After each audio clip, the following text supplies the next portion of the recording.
Well, good morning, church. Thank you for joining us for our daily Devo. Today we're in Matthew chapter 9, verses 1 to 9. You know, we could look at this passage in so many ways. We could look at the passage from the Pharisees who were so skeptical. And so when Christ says, this man, your sins are forgiven, they're thinking, who is he? Only God can forgive sins, which they were correct about. But Jesus then says, okay, you can't see forgiven sins, but to show you I have the authority to forgive sins, let's do this. And he heals the man so the man can walk, because they couldn't see forgiven sins. They could see him healed. And we could look at that, but I really want to focus on these four friends, these four unsung heroes that had a friend that had a need that they could not meet. It was beyond them. And you know, a lot of times we have situations that are beyond us. We have situations that we can't fix, but God may have a solution. And in those times, we want to take the situation, in this case, the man, to God. And that's what they could do. They couldn't guarantee that Jesus would come to him, but they could take him to Jesus. They probably heard the stories of Jesus healing and thought, man, what about our friend? What if he was healed? Wouldn't that be incredible? So we know those four have a pallet of some type, and each of them have a corner, and they take him to Jesus.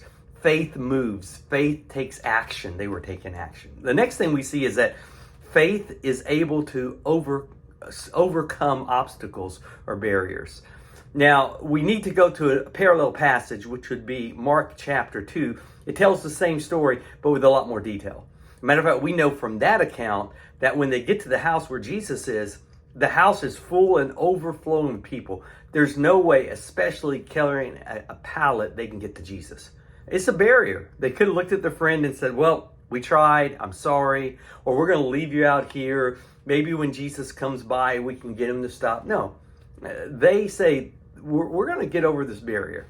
And they go, and you know the story, they start tearing apart the roof. And I'm just imagining Jesus is teaching, and all of a sudden stuff starts falling down. He kind of looks up, then there's a hole. The next thing you know, these men are lowering this person down until he's before Jesus.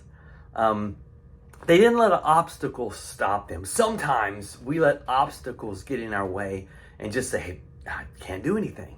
But they were looking for a way to make sure their friend made it to Jesus. And then last, we see that Jesus honors this faith. Remember, he looks at them and Jesus says about their faith. He looks at them for what they had done. And we look at that and we see that Jesus honors faith. He honors our faith. Now, a lot of us, you know, we don't have a paralyzed person we can take to Christ. But can I tell you, every one of us has all around us people who are spiritually paralyzed, people who are literally spiritually dead. They're heading for a Christless eternity. And our job is to try to take them to Jesus. And we can do this by praying for them. We can do this by being a witness to them. But you know, one of the ways that you can really do it is just by taking them to a place where they can hear about Christ. And one of the most powerful tools that we can use, that according to statistics, only 5% of people who attend church do it any time in a year, and that's just invite someone to come to church. Just by talking to someone and said, hey, would you join me at church? The last stat I saw that showed that 1 out of 3 people asked by a friend, a relative, a coworker, someone they have a relationship to, that says, will you join me at church this Sunday? 1 out of 3 would say yes. So let's look at this. If you had one person who didn't know Christ and there's 4 Christian friends, if each of those people asked them, you know what? They're statistically really overwhelming that that person would probably come. Especially if they say, join us, join us. There was a book written on how to grow your Sunday school, an older book. And this guy encouraged couples to come together and do what he called give your Friday nights to God, where you would have 2 couples invite a common friend who didn't attend church to come on Friday night, to have dinner, to eat, to enjoy the meal. Sometime during the meal, just mention you attend church together. But before the evening was over, to say, hey, we all go to church together. Would you be our guest this coming Sunday? Now, he did this with multiple churches.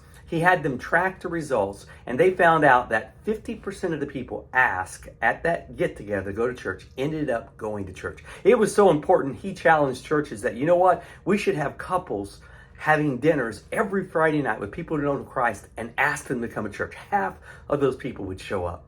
It's just faith in action. And I just want to encourage you to do this. First, pray for the people you know who don't know Christ. Second, look for the opportunity that you can help carry them. You can help get them to church. But even more importantly, don't do it alone. Get others. If you work with someone who's a believer, you attend Willowbrook and you have some common friends who don't know Christ or relatives, strategically work together to see if you can take that person to Christ. And you know what? One of the ways to do it is just invite them to our church. Well, guys, I hope you have a great day. I hope God uses you in some way today to direct a person closer to Christ. And I hope you have a blessed day. Thank you for joining us for our Daily Devo.